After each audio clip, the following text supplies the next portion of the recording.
할렐루야. 하나님께서 우리 모든 삶에 은혜로 역사하시고 우리가 예수 그리스도를 하나님이라 우리의 구원자라 우리의 왕이라 고백하고 그 믿음과 은혜 가운데 들어갈 수 있는 놀라운 역사를 은혜를 허락하여 주시기를 소원합니다. 오늘 말씀은 어떻게 보면 이제 우리 부활절의 말씀의 연장이라고 생각할 수 있습니다. 제가 이번 부활절 말씀의 어떤 큰 주제를 증거라고 잡았거든요. 예수님께서 부활하시면서 그 부활하심을 통해서 제자들에게 또 우리에게 무엇을 증거하려 하셨나라고 하는 거죠. 그 내용들이 오늘 사실은 요한복음 5장 19절에서 29절의 말씀 가운데 다 기록이 되어 있습니다. 그리고 오늘 말씀의 제목을 제가 권한과 권세라고 이렇게 정했는데 이 권한과 권세는 하나님에 속한 것을 말씀하고 있습니다. 우리가 읽어보진 않았지만 5장 18절, 요한복음 5장 18절에 보면 유대인들이 예수님을 죽이려고 했던 결정적인 이유를 한 가지 설명하고 있습니다. 예수님을 죽이려고 했던 유대인들의 이유가 몇 가지가 있는데 그 중에 대표적인 것이 그들의 권위, 그 당시 제사장들과 또 바리새인들, 서기관들, 장로들의 권위를 예수님께서 낮추신 것이 한 가지 있고 또 그들의 불의한 죄악들을 드러낸 것도 있고 그리고 그들이 종교적으로 예수님을 죽이겠다고 결정적으로 결심하게 만든 이유가 5장 18절입니다. 요한복음 18절 말씀이었는데 거기 보면 이렇게 이야기하고 있죠. 유대인들이 이로 말미암아 더욱 예수를 죽이고자 하니 이는 안식일을 범할 뿐만 아니라 하나님을 자기의 친아버지라 하여 자기를 하나님과 동등으로 삼으심이라. 이 5장 18절의 말씀은 예수님께서 단순히 안식일이라고 하는 율법을 범했을 뿐만 아니라 그것만 해도 안식일을 범했다고 하는 율법을 범했다고 하는 그 사실만으로도 그 당시 일반적인 유대인들은 정죄를 받고 죽임을 당하는 것이 마땅한데 그보다 더 근본적이고 큰 죄가 예수님이 자기 스스로를 하나님이다 이렇게 칭했다고 하는 것입니다. 그렇게 해서 예수님이 유대인들이 생각할 때 바리새인들, 서기관들이 생각할 때 예수님은 도저히 살려두어서는 안 되겠다.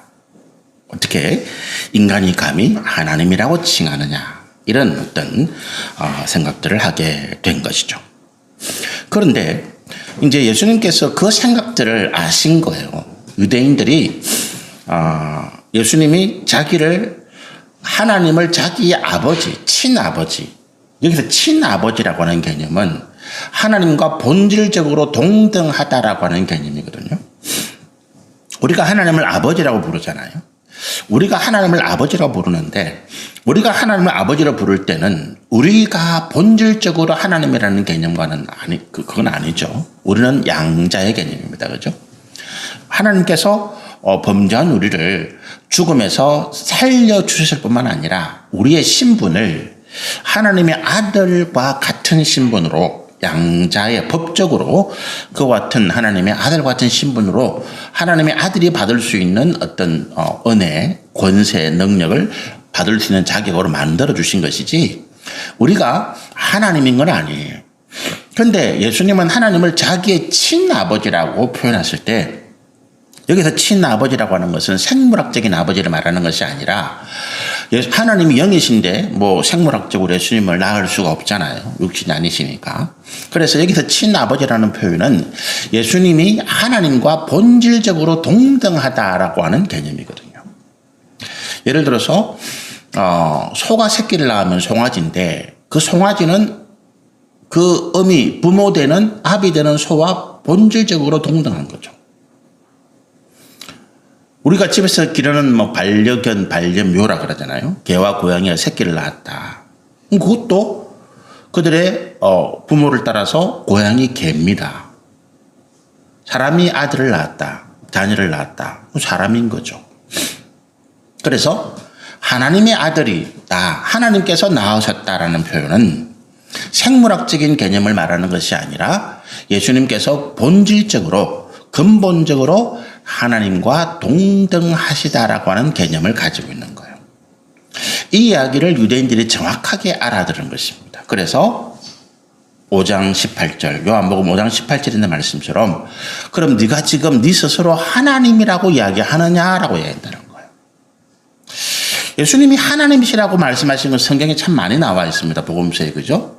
도마가 이런 이야기합니다. 우리에게 하나님을 보여주십시오. 그러면 내가 예수님을 믿겠습니다. 이렇게 이야기하니까 예수님 뭐라고 하십니까? 야, 지금 네가 나를 보고 있는데 또 무슨 하나님 보여달라 그래? 라고.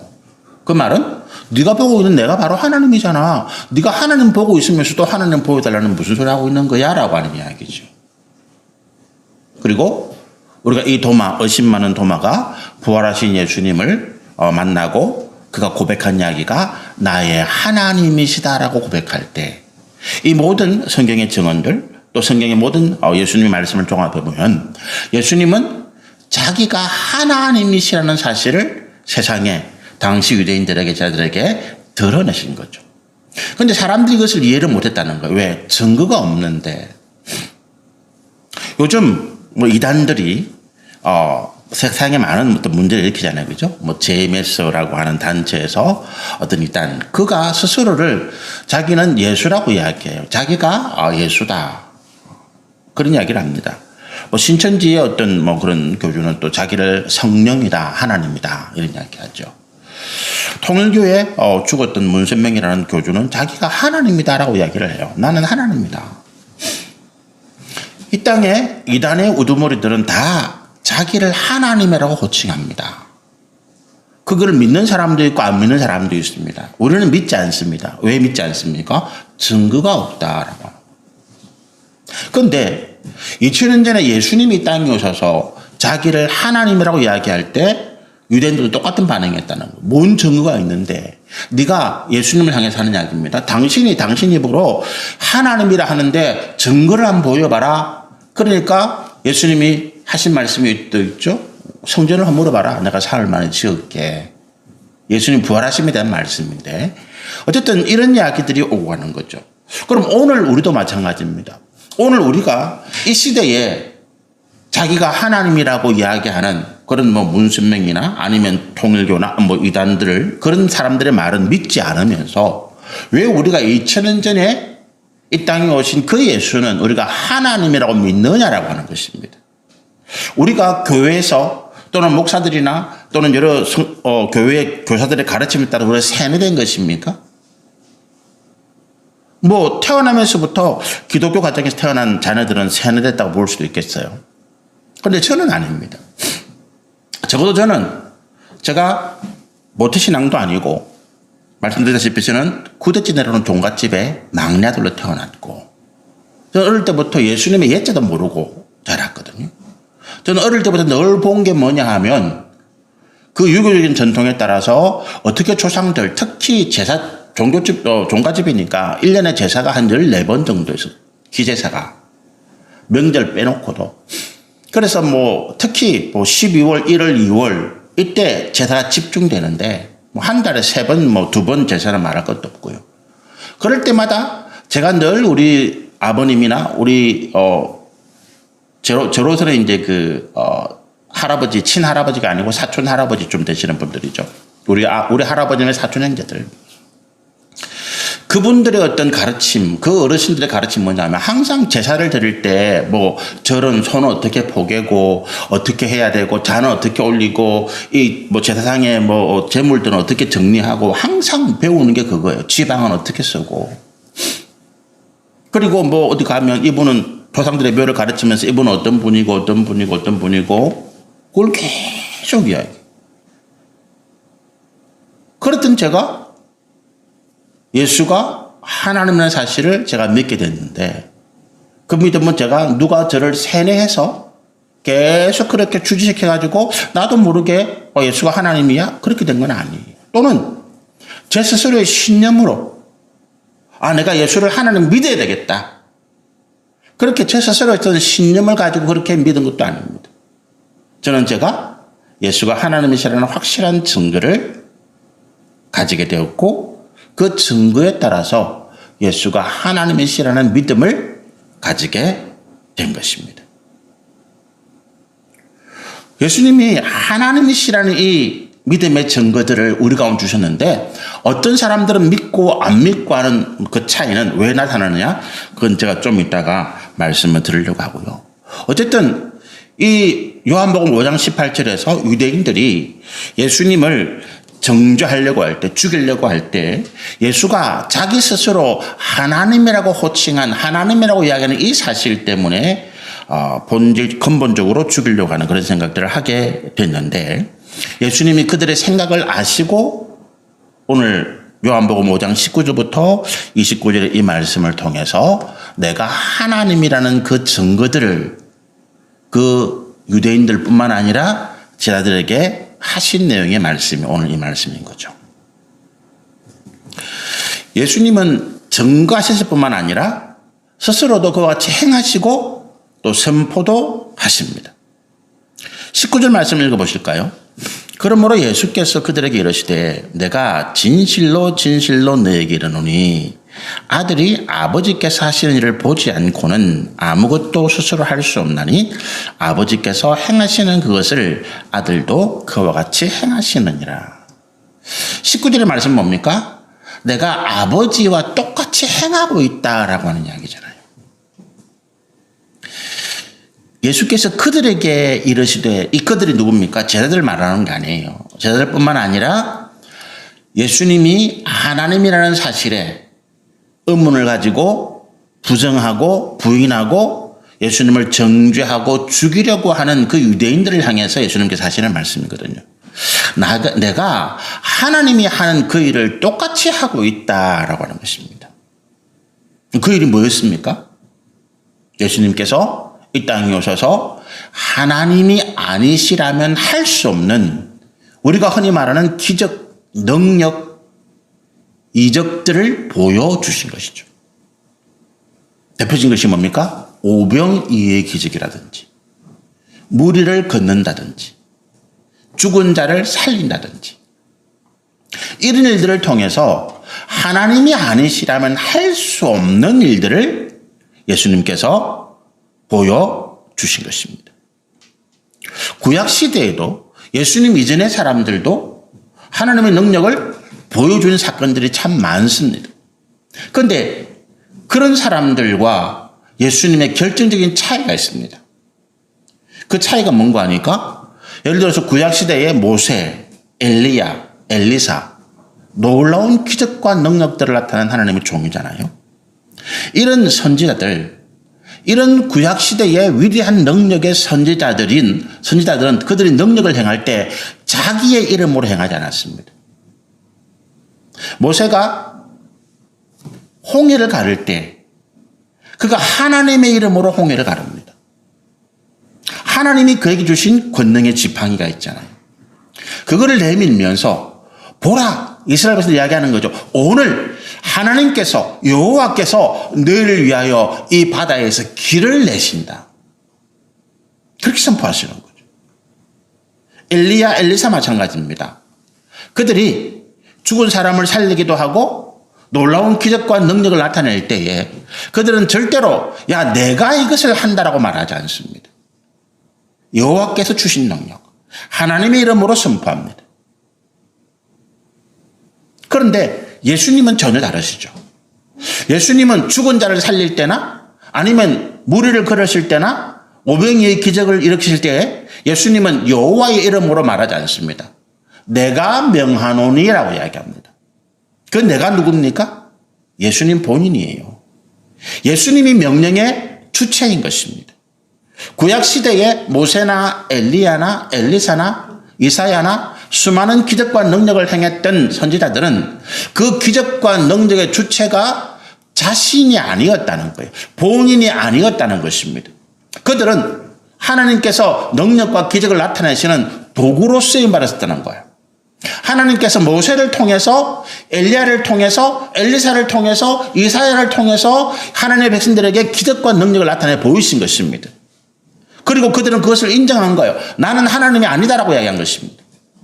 나는 하나님이 아니고 나는 하나님의 이름으로 너희에게 기적과 능력을 선포한다. 그는 바울도 마찬가지죠. 바울과 바나바가 전도여행을 다닐 때 수많은 기적과 이적을 행합니다. 안전뱅이를 일으키고 소경을 눈뜨게 하고 죽은 자를 살리고, 그럴 때에 놀랐던 수많은 이방인들이 이 바나바와 바울을 신으로 모시려고 합니다. 그 앞에서 바울과 바나바가 자기 옷을 찢습니다. 우리는 신이 아니다. 우리는 하나님이 아니다. 라고 하는. 우리는 너희와 똑같은 인간이다. 그러나 우리가 예수의 이름으로 이 기적과 능력을 행한다라고 이야기하는 거예요. 그런데 예수님은 다르시다는 거예요. 복음서에 보면 예수님이 기적과 능력을 나타낼 때 반드시 내가 명하노니라고 말씀하신다는 거예요. 내가 명하노니 일어나 걸으라 이야기합니다. 내가 명하노니 바다가 바람아 잠잠해지라고 말씀하신다는 거예요.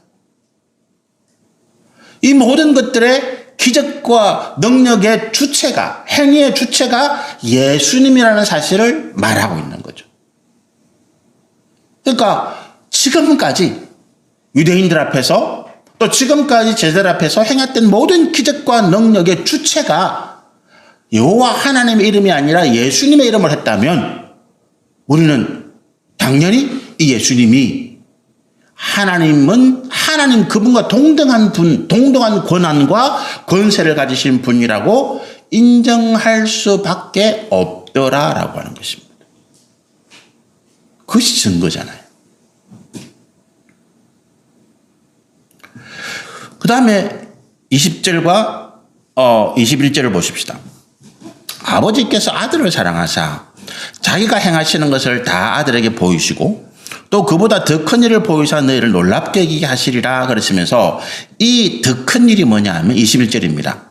아버지께서 죽은 자들을 일으켜 살리심 같이 아들도 자기가 원하는 자들을 살리느니라 라고 이야기해요. 여기서 죽은 자를 살린다라고 하는 것은 죄에서 사심을 말합니다. 성경이 죽었다라고 표현하는 것은 죄의 권세 아래 있는 하나님의 저주와 심판 아래 있는 자들을 표현하는 걸 우리 다 알고 있습니다. 그런데 그 죽음에서 살렸다는 것은 단순히 육신적인 죽음에서 살아난 것이 아니라 이 죄의 근본으로 죄로 인해서 우리가 근본적으로 죽게 되고 하나님의 영원한 저주 안에 있는 이 상황을 우리의 죄를 사하심으로 우리가 다시 죄 없는 하나님의 거룩한 형상을 가진 하나님의 백성 주님의 자녀로 회복함을 말하는 거죠. 그래서 이 20절과 21절의 말씀은 예수님께서 죄 사함의 권세를 가지고 있다라고 하는 것을 이야기하십니다. 그리고 다시 살린다는 표현은 부활에 대한 말씀을 의미하기도 하죠. 우리가 복음서에 보면 여러 번 예수님이 이런 말씀을 하세요. 특히 그 중풍병자, 이제 그 친구들이 그 중풍병자를 메어서 예수님 앞에 그 지붕을 뜯고 내려오는 그런 모습이 있잖아요. 그리고 혈루증으로 앓은 그 여인을 고쳐주시도 마찬가지고 예수님께서 단순히 병을 고쳐주시고 하시는 말씀이 뭐냐 하면 네 죄가 사함을 받았다라고 이야기하십니다. 그 사람들의 병이 죄 때문에 왔다 이런 의미를 말하는 건 아니에요. 우리가 범죄함으로써 우리가 육신이 약해지고 우리가 육신이 여러 가지 질병에 노출될 수밖에 없는 상황에서 틀림없습니다. 그런데 우리에게 있는 모든 질병이 우리의 죄 때문이다라고 말할 수는 없습니다. 원인이 된 것은 맞는데, 그런데 예수님께서 그 중풍병자나 아니면 12회를 혈류증을 앓을 그네를 고쳐주시면서 네 죄가 용서함 받았다라고 말씀하시는 것은 다른 문제를 이야기하신 것입니다. 내가 네 육신의 병을 고쳐줄 뿐만 아니라 네 근원의 죄, 네 근원의 문제를 내가 고쳐주었다라고 하는 이야기입니다. 그들이 예수를 믿었기 때문에. 그죠? 그들이 예수님을 믿었기 때문에 21절에 보면 이런 표현이 나오죠. 아버지께서 죽은 자들을 이렇게 살리심 같이 아들도 자기가 원하는 자들을 살린다 이런 표현을 써요. 다 죄를 고쳐주시는 게 아니라는 거예요. 다 죄를 사해 주시는 것이 아니라 아들이 원하는 자들만 사해 주시는데 그 아들 예수님께서 원하시는 자들이 누굽니까? 예수를 구주로 믿는 자들이. 예수를 하나님으로 믿는 자들인 거죠. 예수께 나오면 내 병이 고침받고 내 인생의 모든 근원의 문제가 해결될 것이라고 믿어서 예수님께 나와서 자기의 문제를 호소하고 간구하고 매달리고 기도하는 그들을 예수님께서 자기가 원하는 자들이라고 해요. 예수님은 이 땅에 병든 자들을 부르신 거잖아요. 죄인들을 부르셨습니다. 어떻게 생각하면 우리가 지금 하나님 앞에 나와서 예수님 앞에 나와서 우리가 예배를 드리고 우리가 하나님 앞에 기도하고 간구하고 우리의 모든 소원을 아뢰는 이 행위들이 하나님께서 부르셨기 때문에 우리는 그 부르심 앞에 응답해 나온 거지. 하나님 앞에 나오는 자들은 누구나 다 평안과 안식과 자기 삶의 문제를 해결받고 고침받고 자기 삶의 은혜와 복을 주시더라, 이 말씀을 믿어서 우리가 나온 것이거든. 그래서 하나님이 우리를 원하시는, 예수님께서 기뻐하시는 그런 하나님의 백성, 주님의 자녀가 된 것입니다. 그들에게 예수님이 선포하시는 거예요. 네가 지금 네 현재 병의 문제, 네 표면적으로 드러난 병, 네 표면적으로 드러나 있는 인생의 고통과 아픔과 어려움뿐만 아니라 이런 것들의 근원이 되고 있는 네 죄의 문제, 죄로 인해서 네가 하나님의 저주와 진노와 고통 가운데 살아갈 수밖에 없는 네 삶의 상황을 내가 사했다, 고쳐주었다라고 선포하시는 것입니다. 이것이 예수님의 죄 사함의 권세입니다. 요한복음 8장에 보면 현장에서 가나마다 잡힌 여인이 나오잖아요. 그 여인에 대해서 예수님이 뭐라고 하십니까? 다시는 죄짓지 말라. 내가 너를 용서해 주는데 다시는 죄짓지 말라라고 말씀하십니다. 죄의 문제를 터치하세요. 그러니까 이 유대인들이 깜짝 놀라는 것입니다. 네가 뭔 자격으로 네가 사람의 죄를 용서한단 말이야. 우리의 죄를 용서하실 분은 오직 하나님밖에 없는데 예루살렘 성전이 왜 그렇게 중요합니까? 성전의 제사가 왜 그렇게 중요한가 하면 거기에 죄 사함의 은혜가 있기 때문에 그렇습니다. 예루살렘 성전 그 뜰에서, 그 마당에서 진행되는 모든 피의 희생 제사는 죄 사함의 제사거든. 그래서 예루살렘 성전에서 드리는 그 제사가 없으면 이스라엘 백성들에게, 하나님의 백성들에게 죄 사함의 은혜가 없는 거예요. 오직 예루살렘 성전, 하나님이 계시는 그곳에서 드리는 제사만이 죄 사함의 효력을 가지고 있는 것입니다. 그래서 예루살렘 성전이 그만큼 중요한 거예요. 그런데 예수님이 예루살렘 성전에서 제사를 받은 것도 아니고 단순히 예수님께 나와서 병 고치달라 했다는, 예수님을 믿었다는 그 한 가지 사실로 인해서 예수님이 네 죄가 사함받았다라고 선포하니까 유대인들이, 바리새인들이, 제사장들이 발끈한 것입니다. 네가 무슨 권한으로, 네가 하나님이가, 네가 네 마음대로 뭔데 네가 죄를 사해준다 만다 하나? 근데 예수님 말씀 뭡니까? 그래, 내가 하나님이야. 그래, 네 말 맞잖아. 내가 하나님이야. 내가 하나님이기 때문에 하나님만이 가지고 있는 그 권능, 그 권한, 그 권세, 죄 사함의 권세로 내가 너를 사해 주마. 이 말씀인 거죠. 그게 예수님의 선포인 것입니다. 그래서 오늘 우리가 예수를 믿었기 때문에 우리는 다시 이 자리에서 양을 잡고 염소를 잡고 송아지를 잡고 그 피를 흘리고 고기를 태우고 이런 짓을 하지 아니해도, 이런 제사를 드리지 아니해도 우리가 예수를 믿었기 때문에 믿는 자에게 약속하신 예수님의 죄 사함의 권세를 인해서 우리의 모든 죄가 용서함을 받았다라고 하는 것입니다. 이건 우리가 무슨 특정한 교회에 가서 죄 사함을 받는 건 아니에요. 우리가 무슨 복음 기쁜 소식인가? 그거 있잖아요. 구원파. 기쁜 소식 선교회. 우리 교회는 계속 매주마다 유인물을 보내요. 기쁜 소식 선교회. 거기서는 뭐라고 이야기하는가 하면 자기들한테 와야 예수님의 이름으로 죄 사함 받는다고 이야기해요. 그래서 그게 이단인 거예요. 예수님이 그들에게만 권세를 주신 게 아니에요. 그럼 그 사람들 또 다른 예수지. 자기가 그 기쁜 소식 선교회 거기에 나와서 거기서 세례를 받고 거기서 믿음을 고백해야 그들이 죄사함을 받는다면 그 사람이 바로 예수인 거죠. 예수님이 어떤 교회에 나가든 누구에게 세례를 받든 우리가 믿음으로 예수를 믿음으로 우리의 믿음을 고백하고 세례를 받은 우리 모두에게는 동일하게 미국에서 받았던 일본에서 받았던 뭐 이탈리아에서 받았던 한국에서 받았던 상관없이 어릴 때 받았던 어른이 돼서 받았던 상관없이 우리 모두에게 동일한 죄 사함의 은혜를 주셨는데 그것은 우리의 권세가 아니 제가 여러분에게 여러분의 죄를 사하노라 이건 말이 안 되는 이야기예요.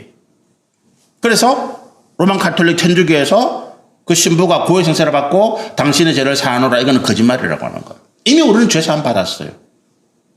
다만 우리가 다시 죄를 범하고 우리가 다시 문제를 일으켰을 때 우리 가운데 죄의식이 살아나고 우리가 다시 그와 같은 육신의 정욕과 탐욕 우리 안에 있는 더러운 정욕의 어떤 그런 일들 때문에 우리가 마음이 괴로워질 때 하나님께서 우리에게 다시 회개의 은혜를 주시는 것이지 그래서 우리가 회개하고 고백하고 고해하는 것이지 우리가 다시 어떤 사람에게 어떤 특정한 인물에게 죄 사함의 은사를 받고자 하는 것은 아니라고 하는 것입니다. 여러분은 저에게 와서 목사님 제가 이런 죄를 지었어요. 용서해 주세요. 그럴 필요가 없다는 거예요. 다만 내가 정말 하나님 앞에 고백하고 내가 잘못한 것을 깨달았다면 내가 잘못한 그 사람에게 가서 용서를 구하고 내가 정말 당신에게 잘못했습니다. 내가 당신이 입은 피해가 있다면 내가 그것을 몇 배로 갚아주겠습니다. 보상해 주십니다. 저를 용서해 주십시오. 이것이 마땅한 거죠. 죄사함의 권세가 예수님께 있다라고 선포하신 것은 예수님이 바로 하나님이시라는 사실을 우리 가운데 말씀하신 것이다 라고 하는 것입니다. 그 다음에 22절과 23절 한번 읽어보십시다. 아버지께서 아무도 심판하지 아니하시고 심판을 다 아들에게 맡기셨으니 이는 모든 사람으로 아버지를 공경하는 것 같이 아들을 공경하게 하려 하심이라. 아들을 공경하지 아니하는 자는 그를 보내신 아버지도 공경하지 아니하느니라.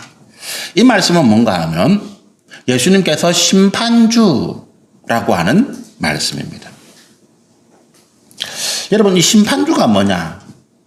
판결하는 자라. 심판이 뭡니까? 죄가 있다 없다라고 판단하는 것을 심판이라고 그러잖아요.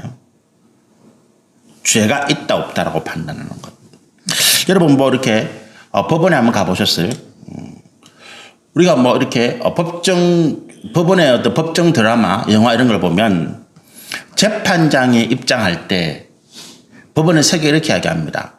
지금 재판장님이 들어오십니다. 다 일어서 주십시오. 이렇게 이야기하거든요. 재판장이 자리에 들어오는데 그 재판에 참여한 방청석에 있는 참여한 사람이든 검사든 아니면 변호사든 죄인이든 뭐 정인은 상관없이 그 자리에 있는 사람들 모두 일어서라고 그래요. 일어서라는 건 뭡니까? 그 재판장에게 경의를 표해라는, 존경을 표해라는 것입니다. 누구기 때문에? 그가 오늘 이 재판장에서 죄의 유무, 옳고 그름에 대해서 판단하는 사람이기 때문에 그렇다라고 하는 것입니다. 우리가 TV 뉴스 같은 데 보면 뭐 재벌이나 정치인들이요. 세상에서 권세와 재물을 가지고 있는 사람들이 검찰청에 갈 때는 뻣뻣하잖아요. 검찰에 불려가가지고 조사를 받을 때는 뻔뻔합니다. 나는 죄 없습니다. 라고 막 큰 소리 치고 사태 적을 때, 나는 뭐 뜨뜻한 모든 게 법으로 판결 받을 겁니다. 뭐 뜨뜻하게 큰 소리 빡 쳐요. 그런데 그 사람이 기소가 되고 난 다음에 기소는 검사가 하는 거예요. 그런데 검사가 죄가 있다가 없다 아니고 이 사람이 우리가 생각할 때 검사가 조사해 보니까 이 사람이 이런 죄가 있는 것 같은데 그거를 재판장님이 판단해 주십시오라고 이제 하는 게 재판에 붙이는 게 기소라고 하는 거거든요. 그런데 기소가 되면 이제 어쨌든 간에 이제 재판에 나가야 돼요. 그런데 재판장에서 보면 이 재벌이나 이 정치인들이 행동이 완전히 달라지죠. 휠체어를 타고 아픈 사람처럼 쪼글씩 가지고 말도 못하면서 그래가지고 어떻게 합니까? 재판장 앞에서 눈물로 호소합니다. 검사 앞에서는 큰 소리를 팡팡 치던 사람이 재판장 앞에 가면 재판장님 저를 좀 한번 봐주세요. 뭐 눈물도 흘리고 호소하고 막 이렇게 탄원서 쓰고 이렇게 합니다. 그죠? 그 이상하지 않으세요? 똑같은 법조인이에요. 검사나 판사나 뭐가 다른데 판사는 뭐라고요? 판사가 죄가 있다 없다를 판단하는 사람이에요. 최종적으로. 그래서 검사는 욕먹는 사람인데 검사는 욕을 먹어요. 판사는 욕 먹으면 안 돼. 판사 욕하면 끝나는 거. 큰일 나지, 판사 욕하면. 여러분, 검사가 뭐 죄졌다고 뉴스에 나오는 거 들었는데 판사가 죄졌다고 뉴스에 나오는 거 들어보셨습니까? 거의 없어. 그럼 판사가 죄를 안 져서 그렇습니까? 대한민국 판사들이? 이런 말 하면 나중에 뭐 곤란해지는 건가? 대한민국 판사들이 죄 안 짓겠습니까? 그건 아닐 거예요. 그런데 왜 그런 뉴스가 보도가 잘 안 되느냐? 판사의 최종적인 권위 때문에 그렇습니다.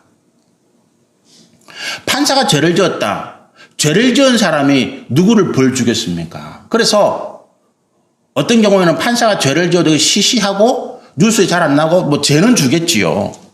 벌은 주겠지만 그러나 그 판사로서의 권위를 지켜주는 거예요. 판사가 대단한 사람입니다, 여러분. 판사 앞에 가면 만약에 뭐 무슨 법을 위반해가지고 판사 앞에 가면 큰 소리 치면 안 돼요. 네 마음대로 해! 그러면 안 됩니다. 죄송합니다. 제가 잘못했습니다. 한번 봐주세요. 이렇게 해야지. 인간의 판사도 그렇습니다. 그런데 하나님이 재판장이에요. 하나님이 죽이고 살리고 복을 주고 벌을 주고 우리 가운데 하나님의 은혜를 주고 아니면 우리 가운데 하나님의 진노를 주기도 하고 우리의 병을 고쳐주시기도 하고 우리에게 질병을 주시기도 하시는 분입니다.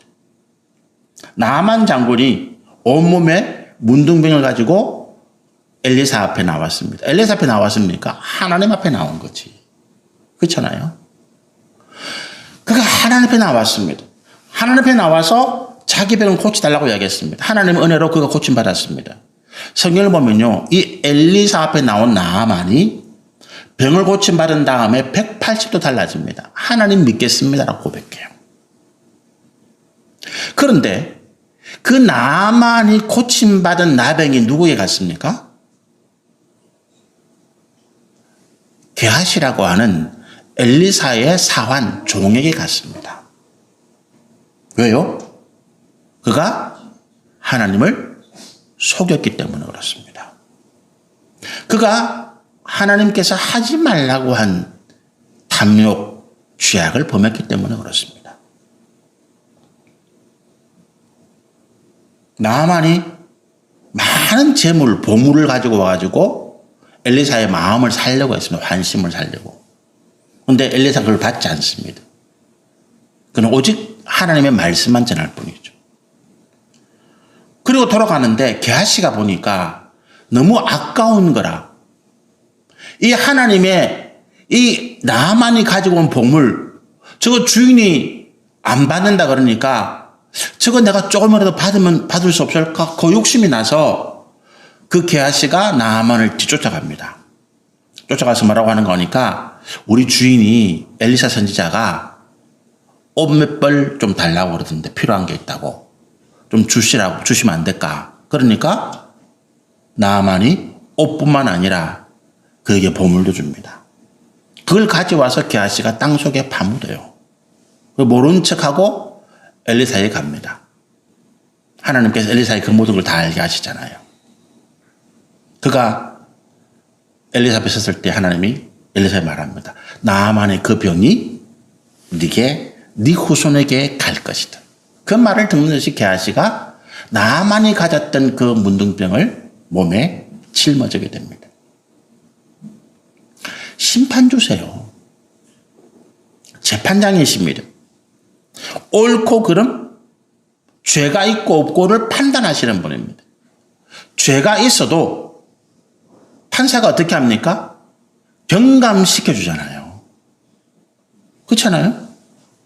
검사가 구형을 합니다. 이 사람은 이런 죄가 있으니까 10년 징역에 처해 주십시오. 벌금 얼마를 해 주십시오. 그럼 재판장이 보고 이 사람 여러 가지 상황을 보니까 뭐 반성하고 있네. 뭐 여러 가지 상황을 보니까 이 사람은 그 정도는 아니네. 그러면 판사가 어떻게 합니까? 징역 3년에 집행유예 5년 뭐 이렇게 합니다. 집행유예가 뭐냐 하면 감옥 가지 말고 좀 지켜보자 이런 이야기예요. 그거를 결정하는 사람이 판사입니다.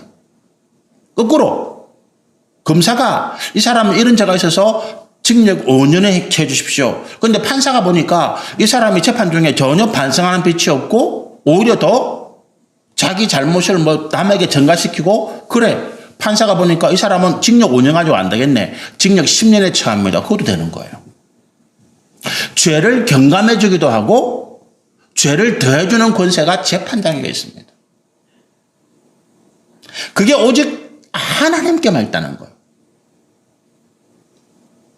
이 땅의 모든 판사들, 재판장의 권한이 하나님으로부터 위임받은, 그 법률적으로 원래 그 재판의 권세는 하나님의 것입니다. 그래서 성경에 보면 하나님을 재판장으로 묘사한 부분이 굉장히 많습니다.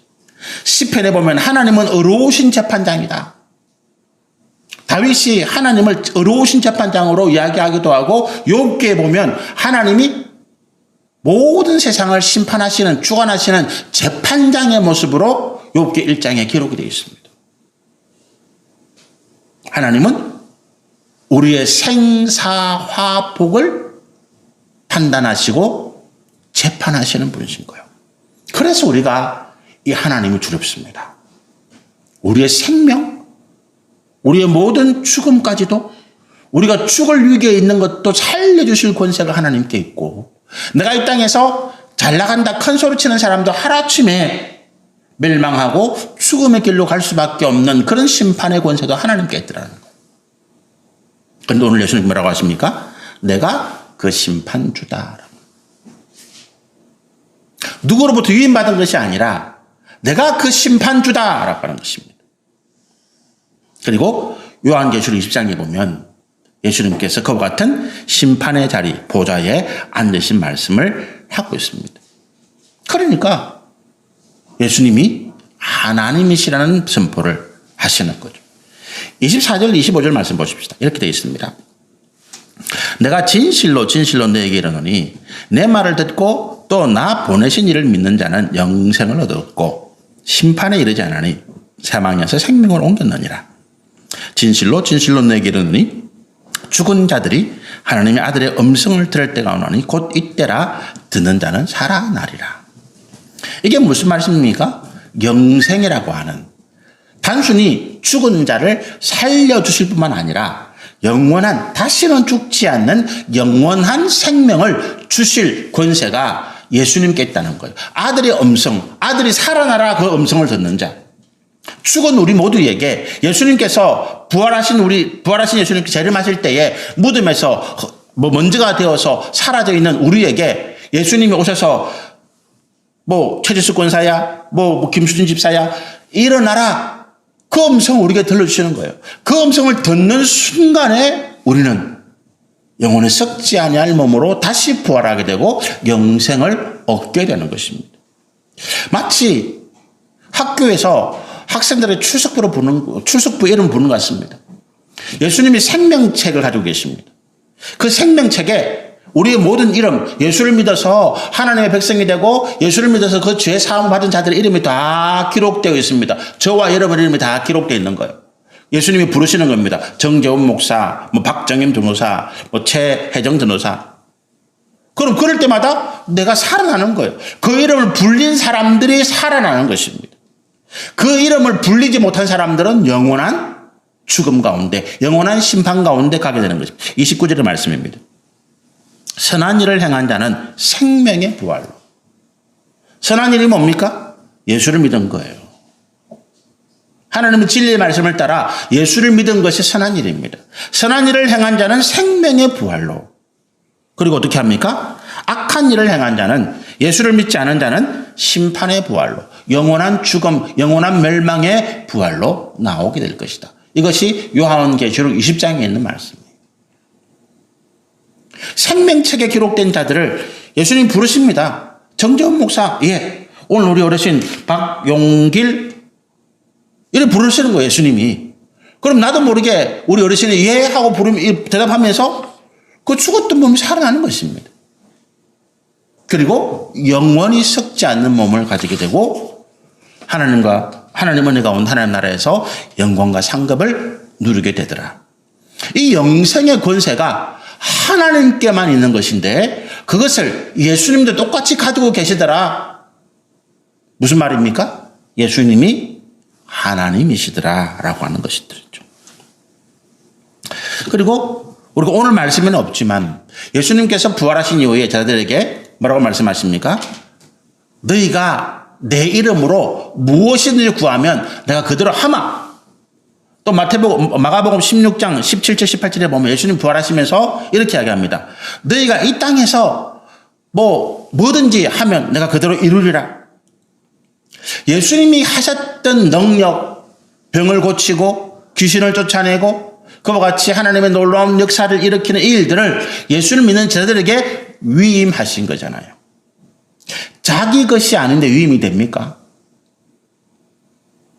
제가 63빌딩 여기 계신 우리 성도님 드릴게요.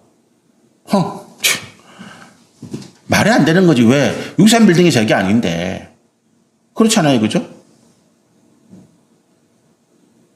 내 것이라야 남에게 준다라고 할 때 그것이 효력이 발생하는 겁니다. 예수님이 제자들에게 예수님의 모든 능력과 권세를 내가 너희에게 주마라고 얘기했을 때는 예수님의 것이기 때문에 그렇습니다. 예수님이 그 모든 능력과 권세를 우리가 위임했다. 예수님이 그 권세와 권한의 주인이라는 사실을 우리 가운데 말씀하고 있습니다. 그것이 오늘 이제 19절부터 29절까지 예수님께서 스스로 예수님이 하나님이시라는 증거들을 선포하신 말씀입니다. 이 말씀을 들어보면 우리가 믿음이 와요. 아, 그렇구나. 그래서 예수님이 과연 하나님이시구나. 그런데 처음에 말씀드린 것처럼 이 믿음을, 이 이야기들을 예수님이 하나님이라는 사실을 인정하는 사람도 있고 인정하지 않는 사람도 있습니다. 똑같이 들어도. 그리고 이것을 우리는 뭐라고 이야기합니까? 믿음이라고 이야기합니다. 믿음이 있느냐? 예수님 교리 가운데 너희 믿음이 있느냐라고 말씀하시는 야고보에서 그 사도 야고보가 그 당시 성도들에게 너희 믿음이 있느냐? 너희 믿음을 한번 보여봐라 라고 하는 이 믿음이 그런 이야기예요. 우리가 예수님이 하나님이시라는 사실, 예수님이 우리의 구원자, 우리의 왕이시고 우리의 심판자이시고 우리에게 생명과 영생과 우리 가운데 영원한 상급과 은혜를 주시는 분이라는 사실을 믿느냐? 그 믿음의 증거들이 어디서 왔느냐? 네 스스로 확실이냐? 아니면 어떤 네가 확실한 증거를 가지고 있느냐라고 하는 차이들이죠. 여러분, 우리가 믿음은 처음에 말씀드린 것처럼 어떤 누구의 강요 아니면 또 내가 어떤 스스로의 어떤 확신을 가지고 믿음을 생기는 건 아니에요. 그런 믿음은 언제든지 무너지고 맙니다. 모태신앙을 가지고 있는 우리 자녀들도 모태신앙이지만 우리 자녀들도 그 모태신앙으로 자기 신앙이 되는 건 아니에요. 오히려 모태신앙을 가지고 있고 목사님이나 장로님이나 부모님은 좋은 신앙을 가지고 계신 분들인데 그 설아의 자녀들은 방황하고 헤매는 애들이 굉장히 많아요. 그 이유는 뭐겠습니까? 그 아이들이 어릴 때부터 부모의 강요에 따라서 신앙을 가졌다가 성인이 된 다음에는 자기의 확실한 믿음의 증거를 가지지 못한 거죠. 어릴 때는 부모 손잡고 어릴 때는 부모가 하라는 대로 그렇게 신앙생활을 했단 말이에요. 보니까 좋은 신앙 같아 자녀들이. 그런데 그 자녀들이 사춘기를 거치고 또 중고등학교, 대학교를 지나면서 자기의 하나님으로 예수 그리스도에 대한 믿음의 증거를 가지지 못한 것이죠. 그래서 여러 가지 세상의 유혹과 시험에 넘어지기도 하고 여러 가지 문제가 일어나기도 합니다. 그런데 이 아이들은 어떻게 습니까? 다시 예수가 하나님이시라는 자기의 신앙, 자기의 믿음을, 자기의 증거를 찾는 순간에 다시 바로 서게 되는 것이죠. 모태신앙이 아니라 똑같습니다.